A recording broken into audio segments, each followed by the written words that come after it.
Officially live.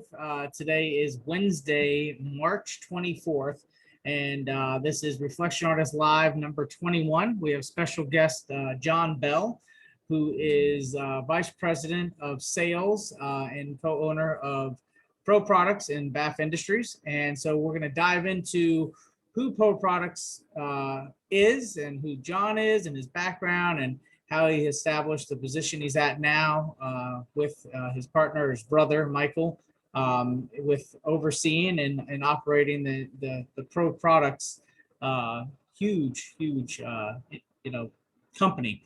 So thank you, John, for being on, and go ahead and give us a little background on how you got started in detailing from those younger years. Sure. Well, thank you, Justin. Appreciate the opportunity of being on. It's look forward to it. Tough act to follow from the first 20, but sure. It's my 32nd year with the company in July, and I came out of college straight into the company. But prior to that, I got involved because we're a fourth generation company. My grandfather started this company in 1935.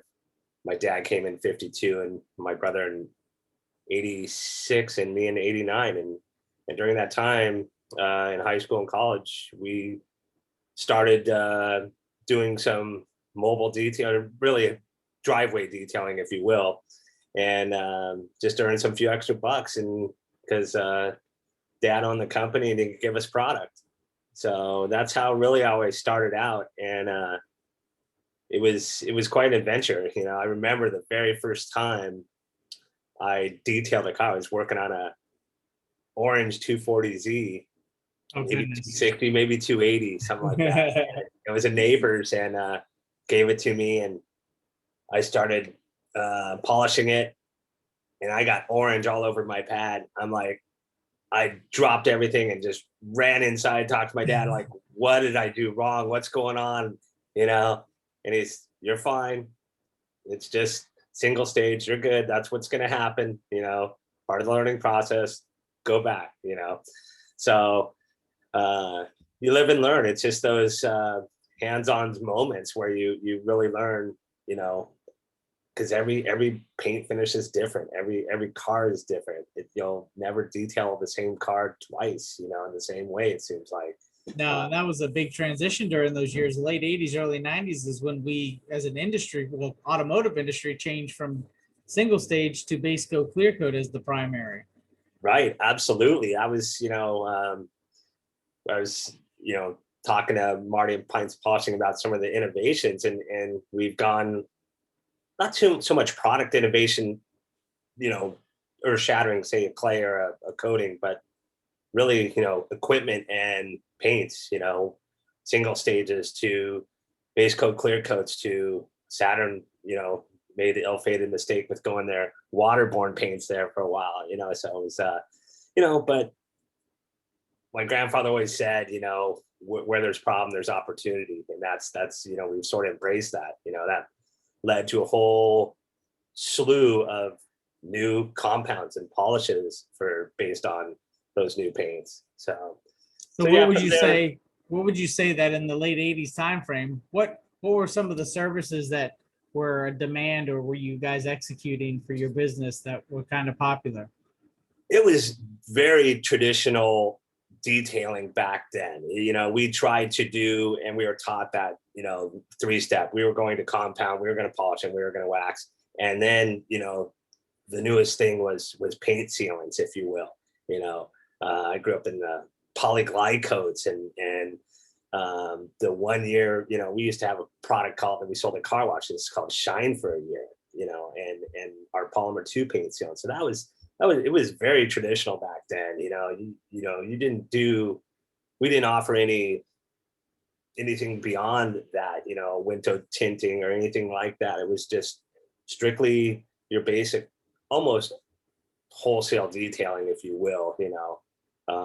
But more profitable because we were doing on the retail end, you know, we were doing neighbors and stuff like that. You know, I ventured out one time, you know, actually I did a dealership cars just because I knew the guy, and he was willing to pay me what we agreed upon was fair market value, which Very nice. lack of turn, most dealers don't. No, that's a very rare situation. They'll chew you up and spit you out and move to the next one, and For $5 less. we got away from that really fast, and or just never really ventured into it at all, with the exception of a friend just to help him out because he was not able to get what he wanted, so. But yeah, in the beginning, it was very traditional. We didn't venture too far out of what we knew. So. That makes sense. That way it keeps it simple for both Absolutely. parties. Yeah. And how many years were you in business doing the mobile We thing? just did it to high school and then college, and then once I graduated college, me and my brother, he went to the company first, and he graduated college, and then I came 2 years later. So at that point, there was just no time to do any more detailing. It was all focused on the company at that point. Well, it gave you experience, hands-on. It gave you, the approach Absolutely. to understanding things. So when you're talking to people, you can relate and they can relate. Right. And you're not only talking, but, sort of walking the walk, if you will, too, just trying to, what limited time I did do it, that I had some experience, and able to show products, show the products that I was selling, once I moved to the company. So, and, that's the biggest thing is, when we're showing people is demonstration, and teaching classes that they have the trust that in you and respect in you that you're what you're showing them that, hey, this guy knows what he's talking about, Yeah. Credibility. Yeah, exactly. It's rather than, because detailers, man, they're out there in the trenches every day and they can see it if you don't know what you're doing, or if you're trying to BS them. Yeah. And that doesn't work. That doesn't work. So they'll catch on eventually if they don't catch on immediately. Exactly. So yeah, it was a limited time, but it was a good time. It was a very, it was eye-opening, and gave me the experience to move into the company and start working with distributors and end users of our products. Very nice. So when you first moved into being part of the company, what was that first position? Where were you at to have to work up the ladder? Oh, my first position when I was a little kid going to the factory with my dad, I was sweeping floors. I painted 20-foot chemical tanks when I was 15 years old. I mean, everybody in the production team would just point up there and laugh at me, and I think probably someone wish I'd failed me, to be honest. But no, my dad was, my grandfather started this company in Depression era. My dad came in, he's from Southern Georgia. I mean, literally dirt poor. When he said he walked barefoot to school, he walked barefoot to school. Wow. So he wasn't going to hand me or my brother anything. And so we learned from the ground up, sweeping floors, working in shipping to, painting tanks. And then I actually got to work in shipping. That was a serious upgrade. And then when I started the company, I came in, I studied international business at school. So that's where I really started with the company, is trying to develop an export program for us and developed our export business. Was it just mainly in the States during that time? At that point, we were Canada. We were basically North America and Japan. Okay. We had early on had a great customer in Japan, and from there we just blossomed into where we are today. We're South America.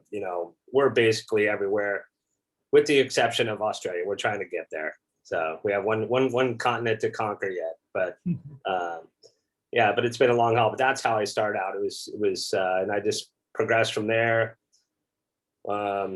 Basically worked throughout the different sales regions. We've got it divided up into 4 here at BAF. We've got the West, Midwest, South, and Northeast, and work with those regions and work. And you guys have, of course, trucks on the road and jobbers on the road out there going place Absolutely. to place. We work through a worldwide distributor network. So we sell to distributors. They in turn are on route sales to the local professional auto detailer, dealerships, detail shops, car washes, wherever. And then some really crazy places where you never, ever think your product would ever end up. You know, I've been to golf courses, I've been to funeral homes, I've been to motels, I've been to restaurants. I mean, it's you know, it's some of our distributors are quite rural where there's just not enough automotive to sustain a living. So they've had to pivot and go to these other places. And, you know, I mean, interior cleaners, glass cleaner, just doesn't have to be used on car windows. Yeah, They've that's they've good. found niches to make a living, you know. So that's you know, from there, became national sales manager and with the 4 reps under me, and did that for quite a number of years, and still to this day really do it. As we talked prior to that, we're a small business, and we all have a hat rack, and every day it's a different hat, you know. And then 2012, me and my brother purchased the business from my father, and we've been owners of Pro Products, or BAF Industries, which manufactures Pro Products, since 2012, for the last 9 years. So, I'm sure that was a proud moment for him. it was really, you know, bittersweet. I mean, we you know, he was crying, you know, with tears, you know, sadness and tears of joy that we were able to take it over. And really, we'd already been there. It's my 30s, so we had been over there 20 plus years. So, you know, he knew the company was in good hands, and Yeah. we were gonna do him proud. But it just didn't last long enough for him. We bought it in September 2012, and he unexpectedly passed away in October, less than 30 days later. You know, and it was shock to all of us, and it's sad, you know, because we take it in now, and we would love to see what we've done with it in the last 9 years. I think we've done quite a bit, and I think he'd be proud. He'd be shocked, actually, to be honest, to see the company and see the industry. You know, Yeah, industry's come a long way. I think, like we were talking earlier, it's single stage, you know, paints in 80s to like 90s was the lowdown menu. With, you know, you had a lot of companies out there just making their own stuff, and people are just trying to get as cheaply as possible. And then things have swung completely around where, and thank goodness for, you know, podcasts and social media and the internet, where people are out there, they're willing to spend money for quality products, and they realize that they can do better, you know, with a better product, you know, that it's not all price oriented. Yeah. And so it's come a long way in that respect too, you know. And he was a chemist. He's the one that created some of the crown jewels that made the company took off. You know, my grandfather started it. It was more or less a dog and pony show, if you will. You know, he was Depression era, and yeah, he bought a formula for a wipe-on paint product. That's really how we started. We didn't start with I guess ultimately a car care product, but it was a wipe-on paint product, black paint. And he would go down to the pier, and people pull up their black car, and he'd do a half a hood, and they're like, well, you're going to do the other half? He's like, no, you're going to do the other half because you're going to buy the product. And that was his pitch, and that was his dog and pony show. And what was it exactly? What was the product? It was simply just literally, like I said, just a wipe on paint product. You know, it was paint where you wiped on with an applicator. We're talking 1935, you know, to 1940. For those paints, you could lick your thumb and rub them and make them shine. Right, and you only had black, you know, yeah. for the most part. So, and now, you know, then he realized, hey, this could be something. So he ended up buying some more formulas and got into some polishes and glazes and some compounds, and started packaging. We, you know, in our home office, our headquarters here in Tustin, California, we still have in our cabinets, our archives of old brown medicine jars of polishes and glazes from the 40s and 30s. It's pretty wild. That's very cool. And then my dad came in 52. He graduated college as a chemist and came in 52, and really ultimately took us to where we are, because he was a chemist, but he was very much a people person. He was a sales guy. he would have loved to be sitting here next to me on this show, and talk to you, because he really loved making products, but more or less he really loved doing it for his customer base. And Now, with your grandfather, how many products did you guys have at that point in time? And then, and then your dad came in, of course, and developed more. my grandfather probably had maybe 10 to 12 products, and back then there was some plastics, everything was glass jars. So, oh yeah, yeah. And a lot of the products back then, it was polish or glaze, and and then he would have maybe a marine polish or a glaze, probably the same product in a different, container for a different use. But and then your dad, what did he end up establishing with the product lineup? He came in and he had a chemistry background. Like I said, he developed really the crown jewels of our company at the time, which were our troubleshooter, which was a sealer color brightener, like a polish for a single stage. Nice. Our miracle wax, and our yellow paste wax. And that was really, and then you had, back then it was all orange, brown, traditional, gritty compound. Yeah. So you compounded, then you came back with troubleshooter, you came back with miracle wax, finished it off with yellow wax, and that car was golden. Nice. And we still have those products in the line today. There's still got a lot of old timers out there, and you still have a lot of single stage paints out there that people want to, keep these cars, going. That's what I was going to ask you. What about from the time frame of your grandfather? Did those just evolve, or did they drop off because they were only for that time frame? I think maybe one of the glazes maybe transitioned into our troubleshooter, but everything else it was formulated by my dad, because again, as even with the eras, the raw materials have gotten much better and much more evolved, and much wider spectrum available to you to work with. Pretty limited options in the beginning for my grandfather, and monetarily too. He was very limited in what he could do. As we started to grow, the spectrum of what was available to my dad through raw materials was much greater. And then he developed basically a complete car care line. Started doing soaps, degreasers, interior cleaners, our C49, which most people just call pink stuff. It's actually got a name. It's called heavy duty interior cleaner. It used to be called heavy duty interior and convertible top cleaner. Well, don't see too many convertible tops, No. much anymore. So that went by the wayside, so we just shortened the name, but that's still around. So he developed that complete line, and we've just evolved it, and from basically the 50s to where, to 2021. Now, with your dad being the chemist, did he also hire some chemists too to have a small team there to help? I'm sure with the workload, he could only handle so much as one man.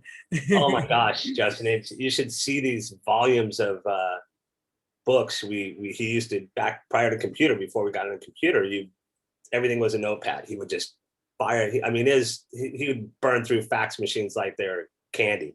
And he would just fire them off into the lab and make little tweaks here and there. And then he'd like to play games with sales and take a product, take one of our products, make a different color. Hey, how's this work? Just keep us on our toes. And we're like, that seems like this product, and we're like, so. That's cool.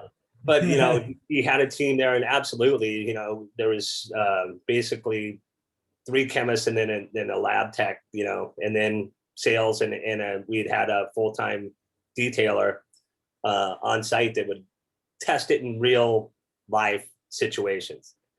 Is when we go test, sometimes and that's why we've asked you for your assistance sometimes, is to test stuff for us, because we have it in these nice, pristine, controlled environment, and that's not reality. And that's why we would try and put our products, when we're testing something out there in real life scenarios, because you can put down, you've done it, everybody's done it. Detailers use products, they use compounds to polish. They use polish to compound. They use, they use different things. And you have everybody that's a master mixologist. They're mixing polish with wax and this with that. And, so. That's definitely become more of the normalcy. I understand the cross-referencing of applications, but Yeah, some people have gotten a little crazy, and yes, they've discovered things that will and do work.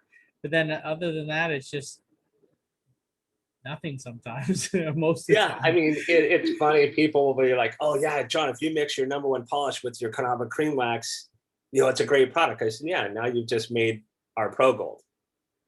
And but they're going to do what they want to do, and from a sales standpoint, they want to buy two products. Justin, who am I to stand in the way? Yeah, right. Here, you buy larger quantities. It's Yeah. easier to mix. So, but you're right. They have discovered stuff along the way. But the bigger point is that they're out there using it in real life scenarios, and something that we couldn't duplicate in a lab. So that's why we want to get firsthand. I say it all the time to my guys and my production team, that we know what the details. They know what it looks like. They know what it smells like. I mean, hell, some of these guys even know what it tastes like. They're up to their elbows in this product every day. Yeah. And Yeah, it's I want become to part of know their DNA. exactly. And when they speak, I'm all ears. I want to know, because I'm not out there using my product every day as much as I want to. I just don't have the time. But I really listen, take to heart what they have to say, in regards to our product. And I'm a big boy. We have a big lab project list, and I'd love to sit here and tell you that, hey, 30 projects on our lab project list, all 30 were golden and they're stars. But there's there's plenty of failure along the way, and so I get it. So yeah, it's cool that you mentioned that you had an in-house detailer, because I noticed, with the past, I would say 5 to 7 years, manufacturers have reached out to detailers because they weren't exercising anything like that. So, at what point in time in the years of you guys, you and your brother taking over, did you decide that you wanted to have an in-house detailer to execute that? Because that's, I think, like ahead of the game in comparison. this goes back to the 90s. He was with us. Wow. Harvey Jacobson was with us probably all the way from 90 until we moved and left Santa Ana, shut down our facility there in 2005. He was with us 15 years doing it. Came in as a painter and a detailer. And so he had a great background. And he worked out of a 2-bay facility, out of our sales office. And it was great. And in the end, he actually moved up the street because we were in a satellite location. He moved up the street and started working out of the lab, started actually looking and making sample formulas. He was that good in making tweaks on his own, like, hey, I think it needs this or this. And so it was, doesn't think it about that we were ahead of our time, but it's just what we needed, because again, like I said, we look at it and the label says this and we follow directions like that, but that's not the real world. Guys, detailers grab it and go, and that's what we needed. Hey, how's it going to work on this? And we're again choosing pristine cars or whatever it is, so they're real life detailers going and grabbing stuff that's out there in real life situations this product's going to be used in. Either it works or it doesn't, or it works, majority of the time, or this needs this tweak or that tweak, and that feedback is invaluable. It is. And I think the other benefit too is that you're able to have an immediate feedback versus sometimes having to wait. I know I've received samples to where I didn't or wasn't able to get around to, executing them to see what the results were. And just from being busy or sidetracked or whatever, as to where having somebody that's in-house that you're paying to do that stuff, they're always on hand to be able to get immediate feedback, and try it over and over and over on different scenarios, whether it's climate, maybe it's raining one day or it's humid or it's hot, or and then you get different cars with that same product. And like I said, every time, it's different on a chemical, almost every finish or climate or what have you. So you're absolutely right. It's great to have that on board, so we get that immediate feedback and we can make the tweaks, and it certainly helps, and it continues to help this to this day. I mean, we still do that, we'll send it out to distributors, and we have quite a few distributors that are will test it themselves. Then you have some that go give it to their best guy per se. But that lag, and not getting that instant feedback and on hand or on site feedback it helps in the long term, but it's just, when you're looking to develop something immediately or get immediate feedback, it's a drawback. Yeah, it's very valuable. I mean, this topic because the fact that you're expressing, how early in the game and how early in, the years that you guys executed this is huge, because, a lot of manufacturers are finally just coming around to finally entertaining the idea, to let their product out for people to sample it and get feedback from true professionals. And again, this is only in the past 5 or 7 years in comparison to, you doing this 25 years ago and exercising that. That's huge, because that says a lot about the company and the integrity of it, to where a lot of manufacturers, they just produce stuff based on their lab results and send it.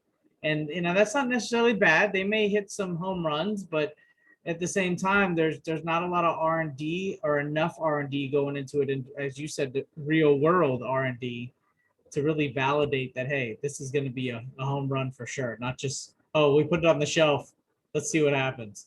Absolutely. I've had contact with I've had discussions with my production team and our chemists, and somebody will call up, hey, it's not working right, something's wrong. So I'll go, make out a customer issue complaint, and send it to them. They're like, John, we made 6,000 gallons of that product. I said, yeah. How many of the 6,000 gallons do you guys use? Well, we didn't use any. You know that. I'm like, yeah, this guy lives, breathes, and eats that product every day. So he knows. So we can't just stick our head in the sand and say, oh, we made 6,000 gallons, deal with it. This guy knows. So if there is an issue, we want to know about it, Now, because would you if dump that? you made 6,000 gallons, that means there's other people out there that have that product. And if there is a real issue, we got to let people know. But so, no, that's absolutely, chemists, that's how they think. There is not a gray area. It's a very black and white, it's a yes or a no, and work or not work. And so, no, you have to have that feedback, and you have to have broad shoulders and, put your big boy pants on. Somebody tell you, nope, don't like it, didn't work this way, or I liked it, but, I'd like to see this or that. And, but that's how you get to where you are with products, that end up being stars in your line. Now, with you being a company that brings in raw material and manufactures everything in-house, that's a huge plus versus, getting a third party, fourth party, etc., where it's, watered down to say. Right. But have you had the scenarios where you just had to make that call because you caught something in-house that wasn't right, and you just had to dump whatever batch size that was and start all over again due to integrity of making sure it was right 110%? Absolutely. Actually, we just did it not but a month ago. Something wasn't right, and our raw material finally our vendor fessed up, and the thickener was out of spec because our stuff was dropping out. And we're like, something's not right. And it's like my friend's a chef, and he used to work at a restaurant, small restaurant, and then he went to work for Marriott. So he's making 30 plates a night to 3,000 plates. And chemistry's, and baking and cooking, it's sort of like the same way. Trying to take a formula and make a 3-ounce retain, for a sample to a 6,000 gallon batch is quite different. Yeah. Things that happen along the way, it just doesn't pan out like that. So yeah, we did exactly that. One of our compounds, so I got 2 calls, and then I got a third call, like, hey, it's watery on top. Like, what? So check it out. Sure enough, went back, and vendor's thickener was out of spec. Recalled it all. And it's just, could have easily stuck our head in the sand and deal with it, but that's not right. You're not giving the customer what they paid for. No, it's like a taint. A lot of times what happens, what we found, Justin, is if something like that happens, and I've done it myself, not with Pro products, but with any product, I'll just throw it in the trash and move on to something else. Yep. And now that I'm in the position I'm in, if I find the product like that, I let the manufacturer know, whatever it is, hey, this wasn't right, you know, and sometimes they take care of you, sometimes they don't. They don't want to take care of you, they neglect, then go move on, unless, you know, you go to another product. But a lot of times people, it's the old adage, you know, people like a product where they tell 3 people. People don't like a product where they tell 8 people. Yeah. So, or with social media now, it's all over. And I see that all the time. They discredit a product, not even being able to work it to its full potential, but because for whatever reason, something didn't work in their whatever thought process they had it should, you know, from what they seen online or whatever. And then all of a sudden they discredit it. Now they're bad mouthing it. Now the product is not anything that they said it was marketed as, and it becomes this whole, you know, 8 turns to 800 turns to 8,000 turns to viral. Like, you know, so, you know, it's, you know, and that's not how we operate. We're not here to, you know, we want to provide people a high quality product and give them what they paid for. You know, this is a consumables business. You're going to buy a quart from me. I'm not retiring to the Bahamas off a quart, you know? So it's consumables. You're going to buy that same quart of product and next month and the next month after that and so forth. So it's not, I'm selling you a refrigerator and see you, Justin, see you in 15 years, you know? These are consumable products. So you want to take care of that customer that's consuming your product daily, monthly, you know, keep them yearly. happy. So absolutely. Now with the company, you guys are mainly California, and then you have another location here on the East Coast, which is Kentucky, if I'm correct. You're correct. Okay. We started out in small little shack in Venice and Santa Monica, California. Oh, we beautiful. moved to Santa Monica, or we moved to Santa Ana in the 60s, 1962. That's when I was born in 66. So I used to go with my dad. We were out in the fields and we'd go to the factory with him to take care of the guard dog and watch the motorcycles, me and my little brother, while he worked. And we were there from 62. We left there in 2005. That was a 50,000 square foot facility. And then in 1972, we opened another 50,000 square foot facility in Blue Ash, Ohio, right outside Cincinnati. And the reason we did that is we were sending a truckload to 2 truckloads a week of all of our products to stock Cincinnati. And because all they made was water-based, because water's 7 pounds a gallon, glass cleaner, 90-95% water. So you're shipping water across the United States, it's very expensive. So we opened that facility, and that's really what propelled our expansion, was be able to be competitive nationwide on those type of products. So in 2005, we were just trying, prior to that, 2002, 3, 4, we were trying to expand our facility in Santa Ana, and we were just getting stonewalled at every turn. Not by the city, but of all people, fire department. Oh, wow. They just, you know, at the end of the day, we're all chemical companies, and, you know, they just didn't want to have anything to do with it. A lot of restrictions. So city was all for it because that meant more tax revenue, that meant more employment, but they shut us down. So we had no choice. We left California, we shuttered the Blue Ash facility, and we opened a 80,000 square foot facility in Florence, Kentucky, and never looked back. They welcomed us with open arms, and we have built a state-of-the-art facility there for what we do as a car care manufacturer, and it's been wonderful. And we just have a office headquarters with a small warehouse out here in Tustin, California now. Don't tell the people in Kentucky, I just choose not to live in Kentucky right now. So, you just decided to stay with your family roots. That's all. Yeah, exactly. I tried to stay close to family. So. Yeah, you're a Cali boy, so you need to stay in Cali. Born and raised. So, exactly. I get it. Not that I couldn't. And the companies should probably ultimately will be back there, but in due time. But that's where we're at now. We've been there since 2005, and the facility's been great. The city's been great. And it kept our distribution point. we set up Cincinnati because 2/3 of the U.S. population is within a 500-mile radius. So we're able to ship out of there and hit, 2/3 of the U.S. population. And that's where the majority of our, last time I checked, it was about 64%, 66% of our business is east of the Mississippi. Oh, wow.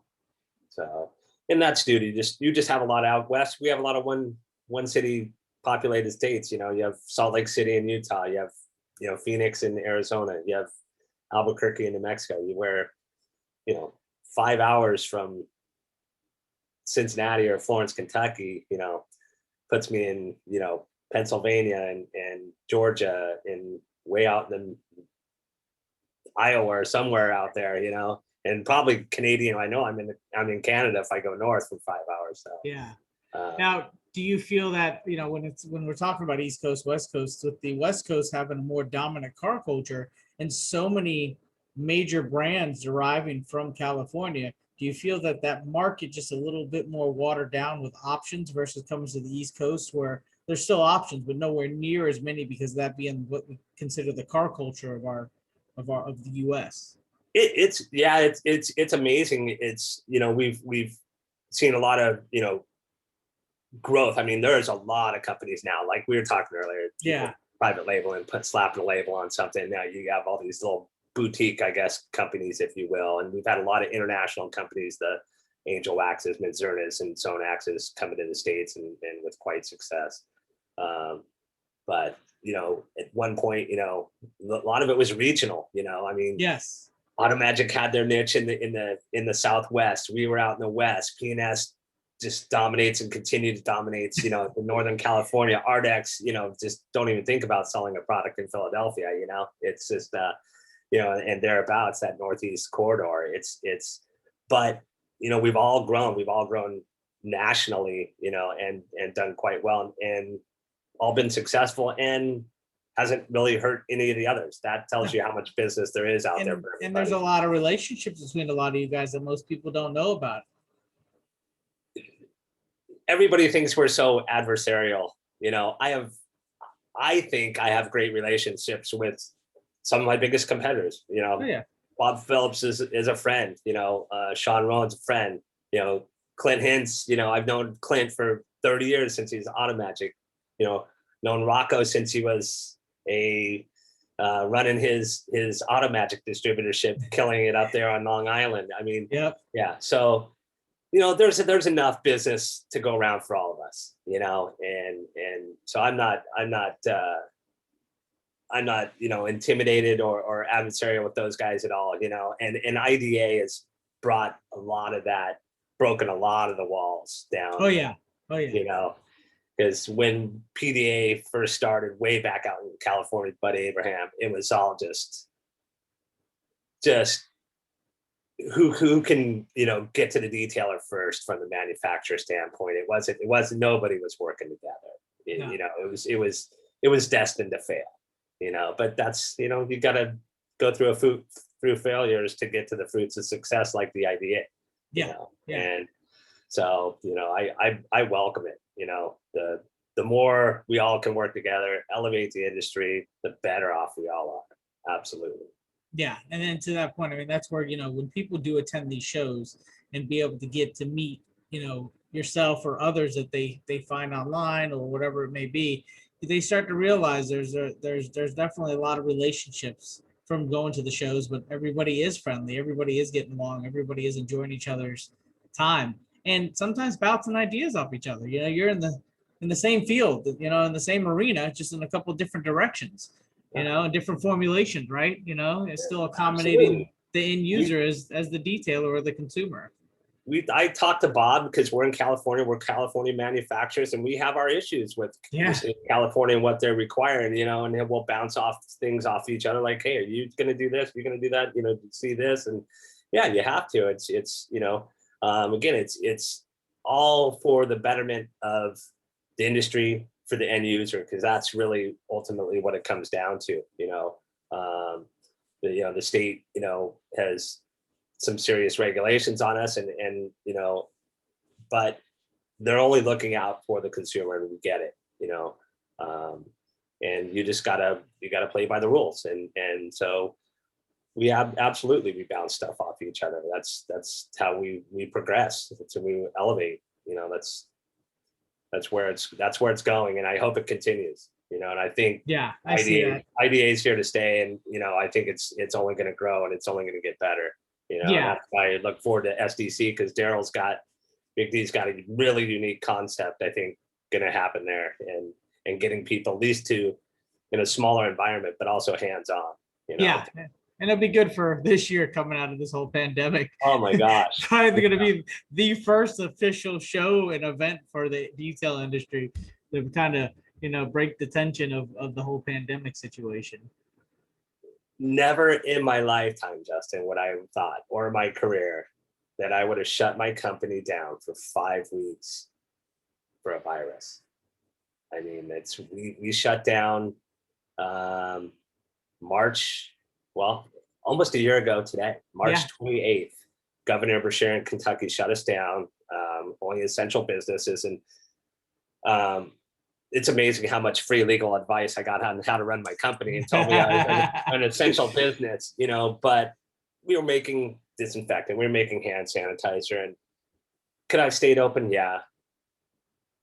For what? For money? You know, I shut the business for the sake of my employees. You know, nobody needs that, you know. It's as essential as I think I am. You know, the employees are more essential. They you know, their health and welfare and safety is priority. So we shut it down, and we didn't come back to work till May 4th. And like I said, was it a blow? Absolutely. But we're coming up on the end of our fiscal year here in a week from today. Prorated year over year, we're ahead. And are we down? Yes. You take revenue away for 5 weeks of any business, I think you're gonna be what you could have done, yes, but what you did, that's the big picture. Hey, knock on wood, we're still here. We're thriving. You know, in the you know, what, 4 or 5 weeks. So we're thriving in the 47 weeks we did business. You know, and no complaints. But it's crazy year, and I look forward to, you know, getting back to, you know, MTE and SDC and SEMA. You know, those are their 3 big shows that you know, that we'll continue to do on a regular basis, you know, to promote, and, you know, for the detailers, you know. Yeah, no, for sure. And, you know, and speaking of moving forward outside of the shows and events, I mean, you guys as a company have evolved with this whole industry and protectants with coatings. You guys have, you know, your own coatings out now. I mean, we've had coatings out, but no more of the relevant ceramic based stuff, I should say. And you guys have really, you know, engaged in the evolution of that change to keep you relevant. And if you don't mind, you know, tell us about the direction of where Pro's going and what you've established with that line of products and how successful it's been for you.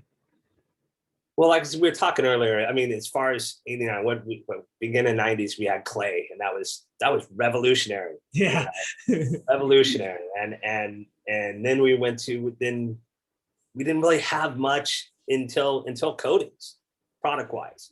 Now, equipment wise, absolutely. What Buff and Shine and Lake Country and some of the other pad manufacturers have done with the pads is phenomenal.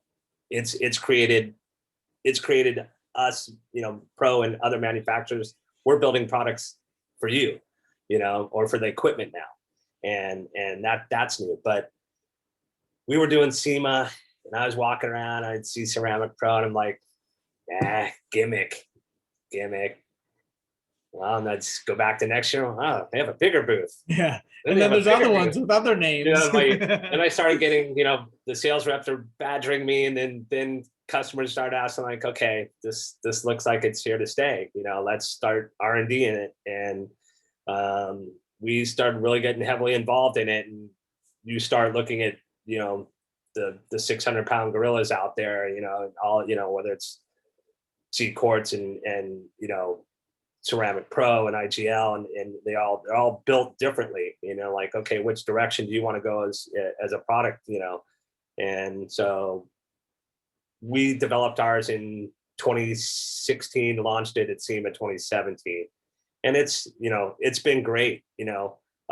And then it's just exploded. I think somebody at the SEMA 2 years ago, one of my customers counted 42 companies selling coatings. Of course, we all know they're not making them. You know, there's probably only a handful of manufacturers, but the fact of the matter is there was 42 companies at SEMA promoting or marketing and coating. So it's like going down the bread aisle at the grocery store. You know, it's all bread. Good for them. You know, holy crap, there's a lot of different recipes to that bread. Absolutely.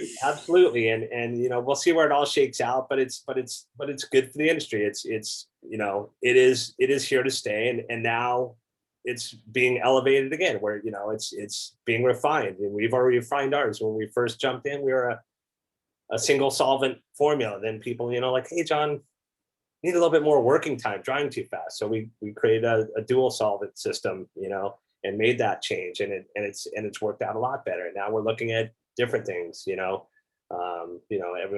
you're looking at graphenes now, and different types of ceramics, raw materials that have come out, different SiO2s that are being presented now, because now the raw materials vendors are sending you stuff. Hey, this is ours. Check out this, and this is what you can put it in. And so they're seeing, so obviously demand, you know, is high on their end. So they're you know, and they're jumping on the wagon too. So, but yes, it's been successful. We have a glass coating, a paint coating, and a trim coating.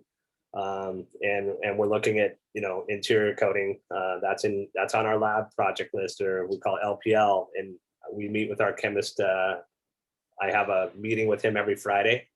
And then bring in my sales reps once a month, and all of us talk. And like I said, I'd love to sit here and tell you all 30 projects are going to come to fruition and make it, you know, out into the marketplace, but that's just not the case. But time is everything. Yeah, but it's been quite successful through our distributor network, you know, and that is our bread and butter. That's how our product gets to marketplace. You know, we do have our website, and we do sell limited product through Amazon, you know, in smaller sizes. But, you know, our bread and butter is our distributor network. Yeah. And it becomes more personable, and, you know, it allows them to have that relationship that's more in depth, you know, and selling online is great. E-commerce can definitely make you some money, you know, considering especially this past year, who has had a e-commerce setup that has just exploded. But still, there's a business model behind your reasoning, you know what I mean? And that's what you're playing. We can't be everywhere, you know. And so we need that distribution network, and there's some things that just we are not allowed to ship via parcel carrier. So you need that local distributor on site that can get the product to marketplace, and they're trained. And at first, you know, it was almost like when we brought out our car wash line, we took them to a car wash and took them into the back, and they, oh my gosh, some of them were just deer in headlights. They're like, nope, I'm not a car wash guy, you know. And then we did the coding training, and, you know, 98% of them were on board, like, I can do this, you know, because it really, our tagline is perfect prep, perfect coating. And that'll generally apply to probably 80 to 90% of the coatings out there. If your prep works good, your coating will be good. You know, poor prep, poor coating, you know, regardless of whose it is. And so, you know, it's all in, and that's why I've been just talked to an aerosol guy the other day, who vendor, now that they're going to bring out a coating. I'm like, okay, good luck with that. You know, do you guys know what you're doing? You know, so I enlightened him about prepping. He's like, yeah, you know, this guy charged me $800. I said, you got to way cheap. He's like, I said, see, you must be friends with him. Oh, I am. I said, you got to way cheap, you know, because it's all in the prep. You know, you did your wife's minivan. He spent quite a few hours prepping that car, you know, and you know, the coating portion of it's, once it's prepped right, is not that difficult. No. But people don't realize that. They just look at the number. Right. So, but I'm like, good luck, you know, and then, you know, one more. So now we're going to have 43 coating.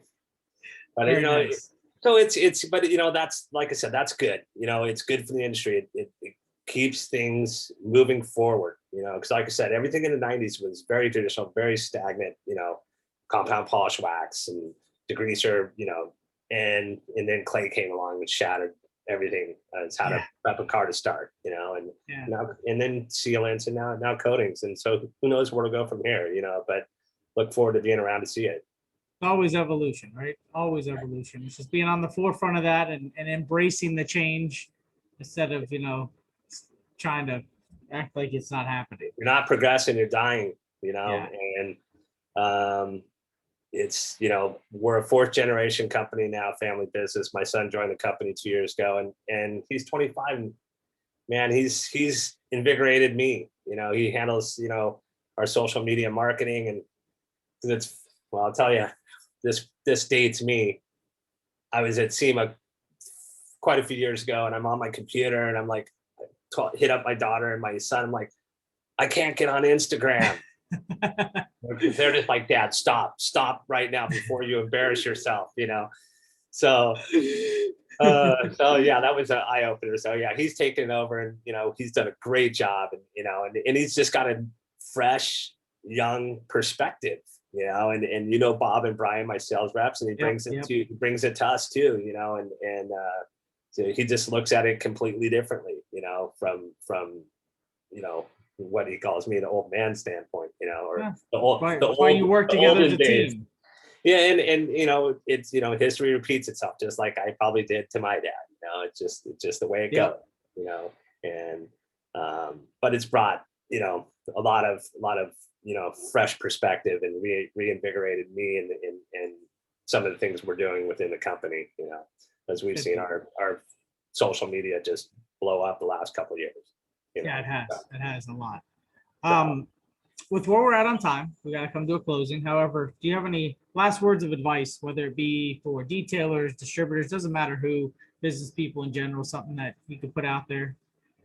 Well, just for businesses, and that applies to anyway, just keep plugging along, keep trying. There is going to be failure, but you just keep moving forward, because if the passion's there, it will work out. My dad always told me, millionaires, the harder you work, the luckier you get, and I'm a big believer in that. For detailers, man, just get training, elevate yourself, and we're a huge supporter of the IDA. Keep, join and get involved, and they have a lot to offer, beyond just a membership and certification. The networking alone is worth every penny. To be able to come to a show and meet a person like yourself, that's, in the trenches daily, but working with manufacturers, the knowledge you have and can you pass it on is invaluable to somebody to a detailer out there. And I think that's why you're seeing SDC blowing up, because people want that. They want to network, and they want to learn. And I think it's a unique concept. So he'll be successful. But man, it's just that's why MTE. I mean, that used to be a painless dent repair show. I know, right? Now it's a detail show. Now we're dominating. Yeah. So those are my words of advice. Just elevate yourself, be professional. Let's take this, out of our garage and out of the shadows and make it, elevate the industry and professionalize it, and get what we deserve as far as I'm concerned. It's a skilled art. It is. Can't hand anybody, a rotary, let alone or a flex or a Rupes, or let alone a rotary, and say, go fix that car. This doesn't work like that. A skilled professional has to do that. And, so that's what I, propose to the detailers out there. That's a good word. Get trained. Yeah. Training can expedite your knowledge and your path in regards to business big time. What's a good website?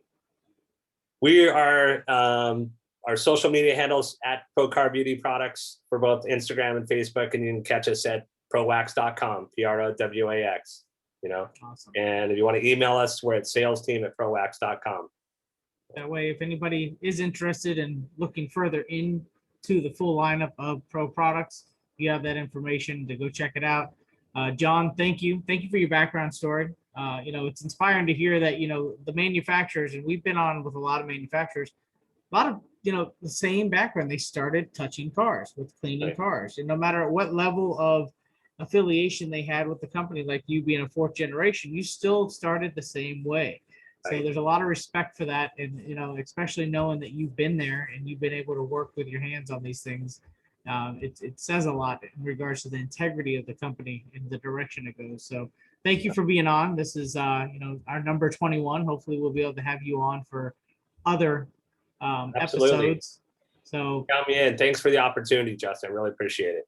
well, and thanks everybody for taking their time out to, if they watch now or watch later. Again, this is number 21, Reflection Artist Live with John Bell, Vice President, co-owner of Pro Products and BAF Industries. So thanks again, John, and we'll link up another time.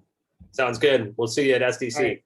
Take care. Yes, All right. we'll see you there. Take care. Bye.